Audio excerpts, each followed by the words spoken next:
Et puis allez, sans transition, parlons des sports à présent, et des sports que l'on débute en Afrique avec évidemment la CAN qui démarre samedi prochain. Ça se rapproche, la sélection marocaine poursuit sa préparation.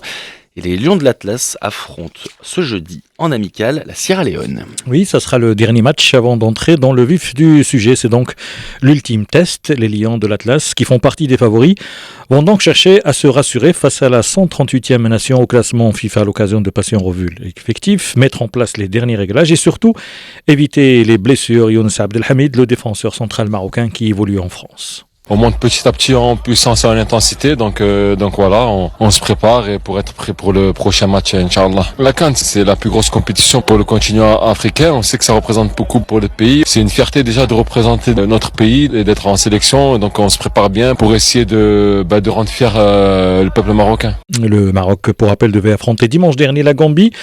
3 mi-temps de 30 minutes, mais cette rencontre a été annulée. L'aventure débute pour les Lions mercredi prochain contre la Tanzanie à partir de 18h.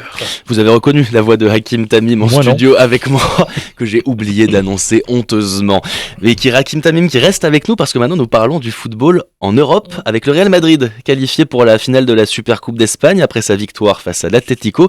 C'est au terme d'un derby à couper le souffle. Oui, un match fou, une course-poursuite, de l'intensité, du suspense pendant le temps additionnel, le temps réglementaire, la prolongation, bien entendu. L'Atlético prend l'avantage, le Real revient, passe devant, égalité, même scénario en deuxième mi-temps. Bref, un match de fou. Con la zurdita la va a poner, punto de penalti, hermoso. Y la pone Luka Modric, es el tercero del Real Madrid, el salto de Rudiger. La pone Carvajal, José Lu remata y gol, gol, gol, gol, gol. 8 buts au total, les commentateurs ont perdu leur voix finalement. Le Real a eu le dernier mot en l'emportant 5-3 ce soir. La deuxième demi-finale de cette Super Coupe qui se déroule en Arabie Saoudite. Le Barça, le champion d'Espagne, contre Osasuna à partir de 20h. Les commentateurs ont perdu leur voix, pas vous Hakim Tamim. Merci d'avoir été avec nous pour conclure cette édition.